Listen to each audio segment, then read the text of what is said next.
about the pathogen spreading through Mother Base. You've seen everything we've got on the outbreak. What's your opinion?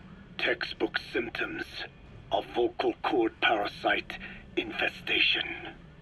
And judging from this casualty list, it is the Kikongo strain, meaning a breed of parasite that triggers symptoms upon detecting pronunciation specific to Kikongo. So our Kikongo-speaking staff are at risk. Quite so. He's right. All the victims do speak Kikongo. So they can survive if they just use another language. There is no guarantee. You're only dealing with the Kikongo strain. Other language strains may be present. You well know he was teaching them languages from all over the world. The Devil's House. Nzoya Badiabulu. There is no way to know how many strains he has at his disposal. So how do we keep them from becoming symptomatic? You mentioned using microbes. Use this. A type of Wolbachia, introduced to a sample of the parasite. Wolbachia? A parasitic bacteria that colonizes the parasites, turning male to female and preventing copulation. You must cultivate more. What have you done with the infected bodies? Cremated to stop the spread of infection, but we did keep a few for study. Good. Take this sample, grind it to a pulp, and introduce it to the larvae now nesting in the dead. The Wolbachia will multiply rapidly within those larvae. They're soldiers, not some petri dish. Conventional cultivation methods will take too long. Extract the Wolbachia from those larvae and vaccinate your men. Kikongo speakers first. This is the fastest, surest way. No one is to speak a word of Kikongo until the Wolbachia are safely inside them. I will instruct your medical staff in detail on site. You have the appropriate facilities. Yes, but do not worry. I made a pact with your bit de Cholone on the honor of the dene. I speak no lies. Keep an eye on him. Will do. Follow me. I'll take you to the medical team. Now, we must wait for the Wolbachia to multiply in the larvae. How is the disease transmitted?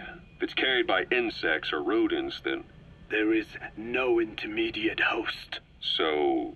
The vocal cord parasites lay their eggs in the larynx of the host.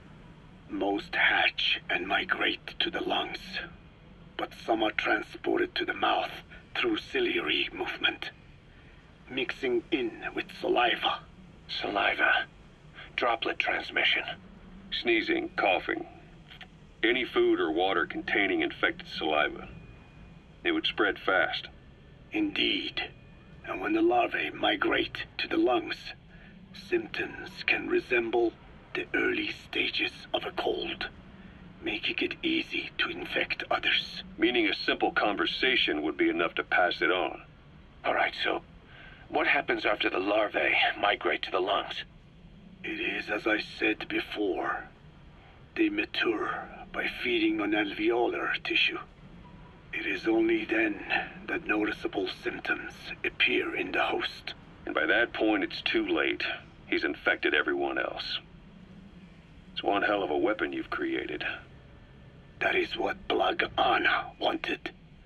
Something that would spread easily. In truth, he's not the reason. But we will discuss that another time. The Wolbachia have multiplied.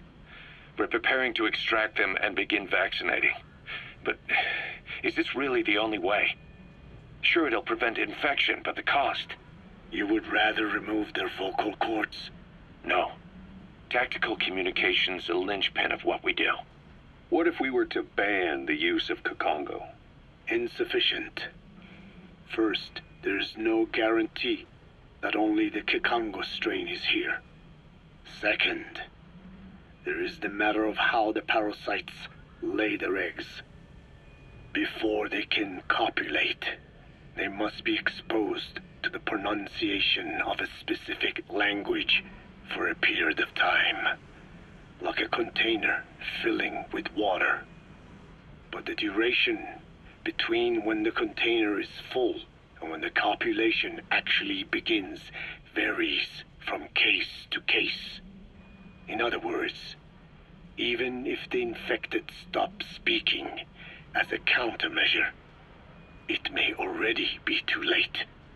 The only true solution is to prevent copulation through the Wolbachia, or by physically removing the affected tissue.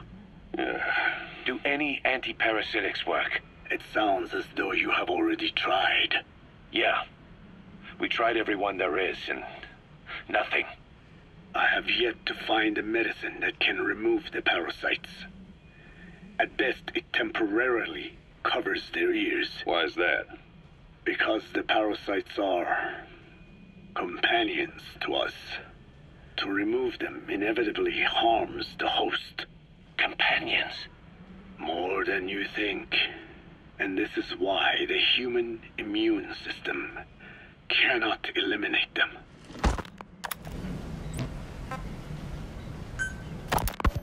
We've inoculated the staff with Wolbachia to keep them from becoming symptomatic. That should also contain the infection. How did this happen in the first place? It has to have been a Cypher spy within our ranks. If this is so, then why the Kikongo strain? If their intent was to wipe you out. Skullface said the remaining English parasite was close to the boss. If this latest strain was his doing, he wouldn't have tipped his hand. It is possible someone brought eggs onto the base without knowing. Stuck to their shoes, clothing. Well, that makes the most sense to me. And where did the eggs come from? You mentioned that your boss visited Nzoya Badiopulu. Sure, but his gear's disinfected immediately upon return. Then he was not the carrier. And not just the boss. All staff dispatched to high-risk regions were quarantined on the flight back. When the symptoms first appeared, we checked and disinfected all equipment used up to that point. Any and all prisoners, soldiers, materials, and animals extracted during missions were also quarantined. So, that just leaves... I have seen children around here. Where are they from? All over. Some were being held hostage at a mine. Then there were the troublemakers at Bwala Yamasa. Bwala Yamasa? Yeah. Their clothes, their things. Did you burn them? They're just kids. We couldn't... And besides, not one of them's shown symptoms. The parasites don't infect prepubescent hosts. Their vocal cords are not fully developed. Well, if infection doesn't occur in children... It is possible they carried eggs on their clothes, and the infection spread from them. Check the kid's stuff. I doubt there is any trace left by now. But if there is, some of those kids must be close to hitting puberty. How could we have missed this? The name Bwala Yamasa got quite a reaction from you. I'm guessing the Kikongo strain was released in that village. Cypher used that region to experiment with vocal cord parasite transmission. The Kikongo strain. The settlements around the refinery upstream of Bwala Yamasa were the proving grounds. They would infect one villager, then record transmission speed. Dangerous work. If they failed to contain the infection, it would slip into the surrounding regions. At which point the world found out about the parasites, making them useless as a weapon. Incredible they'd risk such a thing. The test site was densely populated too. A terrible place for such experiments. No doubt, They thought burning everything would wipe away all traces. The settlements were covered in oil anyway. Who would wonder if one day they caught fire? And so it did. They burned it all, living and dead. Those remains. But they miscalculated. Transmission speed was far faster than anticipated. It may have been the temperature, or hygiene standards, or perhaps the parasites reacted quickly to Kikongo. Whatever the reason, nearly all villages were swiftly infected, and the settlements reduced to mounds of corpses. Making matters worse, the dry season was ending. When it came time to burn the village, the Moneni River had swelled. Many of the bodies were waterlogged. Meaning they didn't burn completely. The corpses still contained viable eggs, and the larvae washed downstream. And when the people downstream drank that water, that marked the end for Bwala Yamasa. I learned all of this at the mansion. I warned him of the risk of eggs getting out. And? We are prepared for any eventuality. I get it.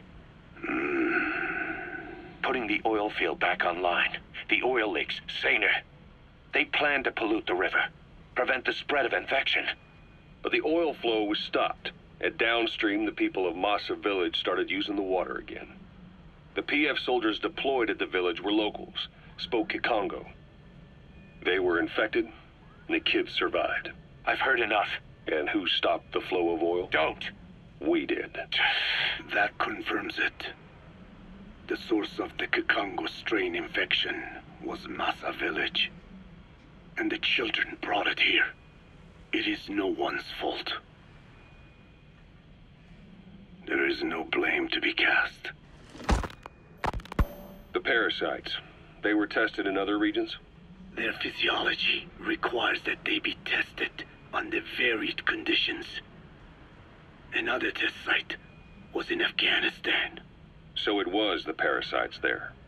Both the Pashto and Tajik languages are spoken in the mountains of Afghanistan, and population density is low. Ideal testing grounds for how accurately the parasites target only the specified language. It is also relatively easy to prevent the spread of infection. And the results? The first test, I am told, was a success. Once the Pashtun Mujahideen were infected with the Pashto strain, they were all but wiped out. The Hamid fighters at Smasei Fort. It was doubly successful. No Tajik Mujahideen or Soviet soldiers became symptomatic. So the parasites proved to be effective. What about the second test? Also supposedly a success. A Pashtun village was the target. However, the original aim was to obtain samples of the infected. In this, they failed. And the village? The Soviets enacted a standard scorched earth operation. That must have been the village where Malak lived, before being held captive at La Marjate Palace. Having had more time to think on it, the details shared with me may have been false. They are madmen who would do anything to cover up the truth. They certainly seem to like tossing their problems in the fire.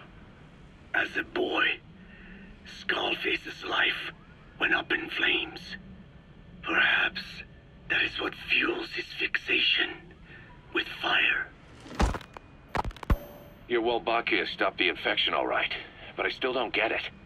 How can a few bacteria change males to females? I know they're only bugs, but... It is not such a rare thing in the natural world.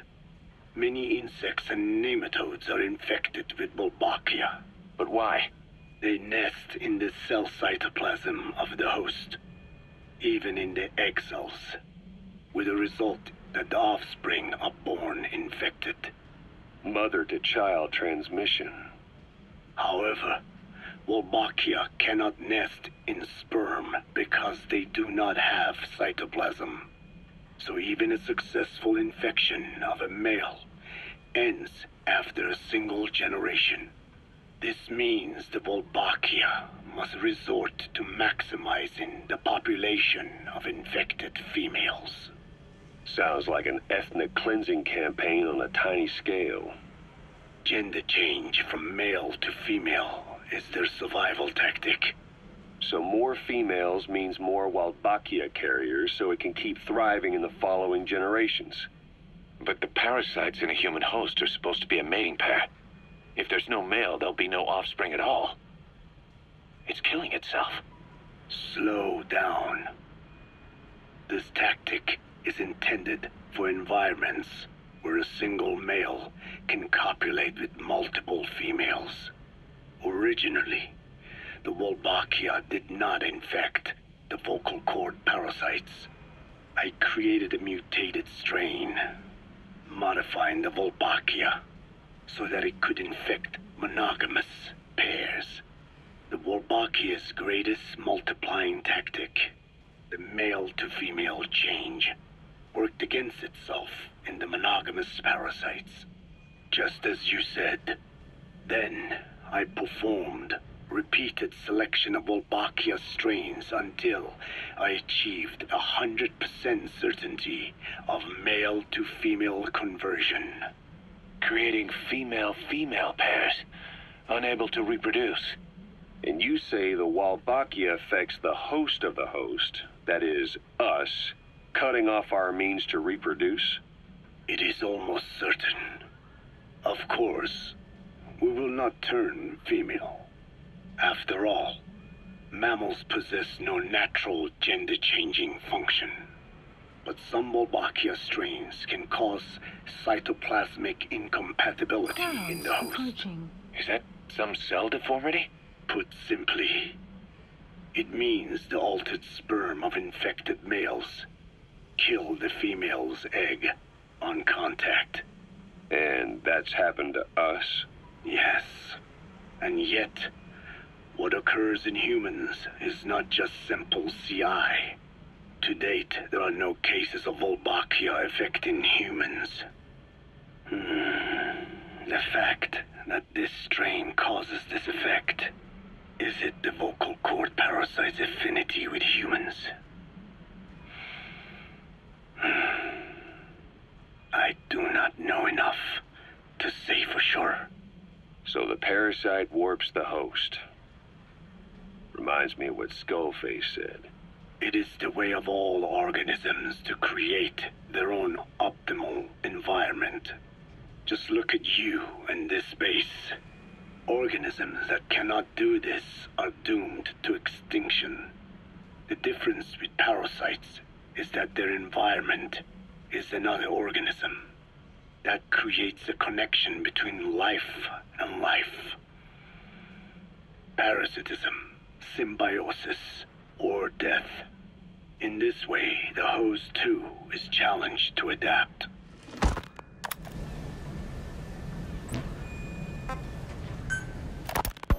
So what were they doing at Nzoya Badia, Balut? That facility with all the people laid out in rows?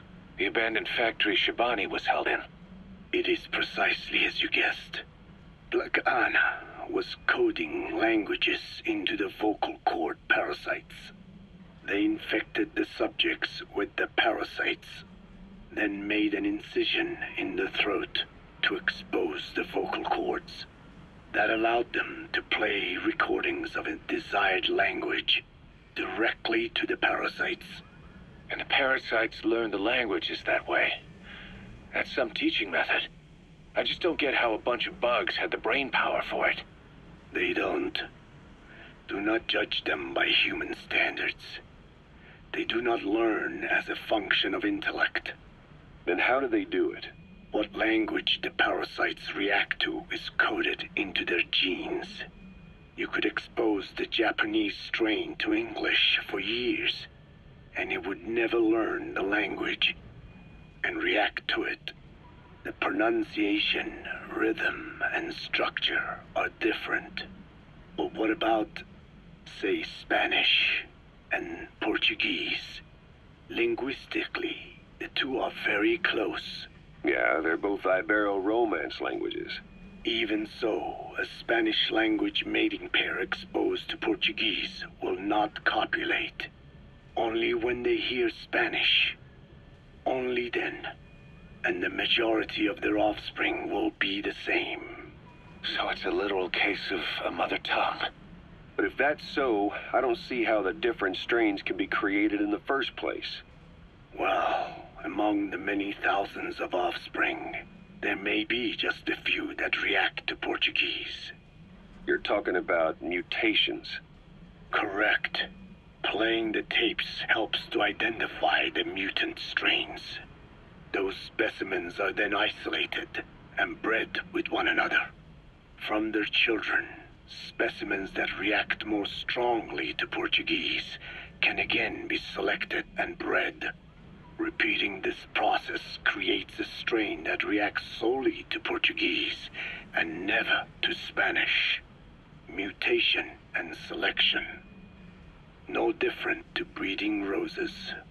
So you kept increasing the change over the generations, adapting them to languages from all over the world. Must have taken a hell of a lot of patience. More like patience. Just how many died for this? There's something I still don't get.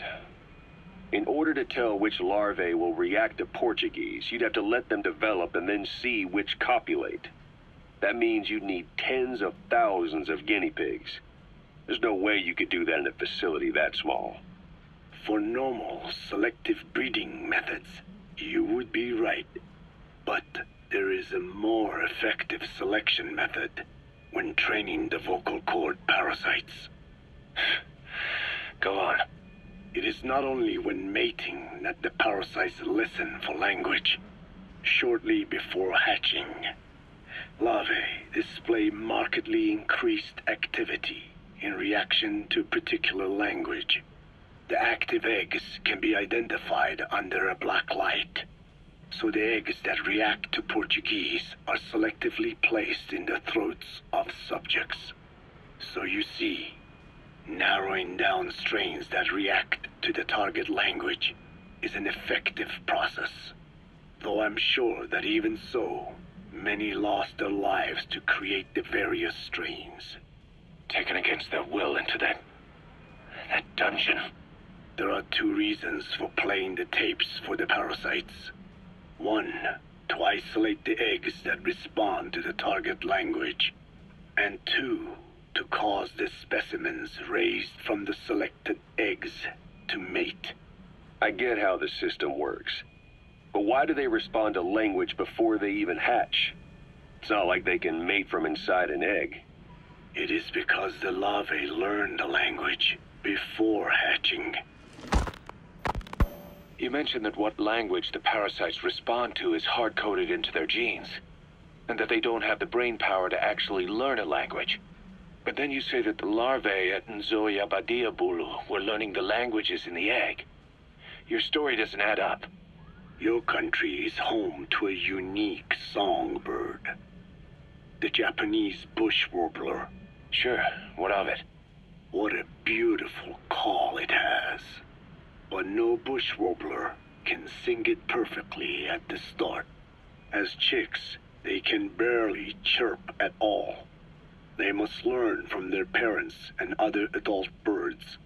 Only then can they sing properly and attract females. So naturally, there are individual differences in each bird's call. Though they start on the same footing, each bird is influenced by its teachers. And the parasites are the same? Like the birds, the parasites have a genetic predisposition towards a particular language. But while in the egg, the larvae's ears are tweaked by listening to the voice of the host. This tweaking ensures that the grown parasites will react better to the host's speech pattern. Why would they have an ability like that? Well, there are distinct regional differences within even the same language. Rare is the language that has no unique dialects.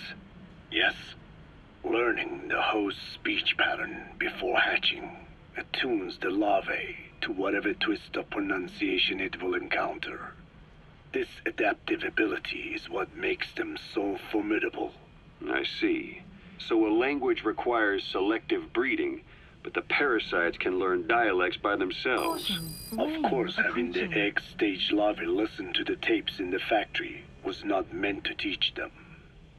It was more important to use that trait of theirs to identify the mutated strains. As I mentioned earlier. Is that really accurate enough to use as a weapon? You could wipe out a neighboring ethnic group by accident if their pronunciation is too close. What you say is true. In that sense, they are imperfect as ethnic cleansers. But for his purposes, they are good enough. His objective was not to exterminate any one ethnic group, but to render the world's lingua franca, English, inert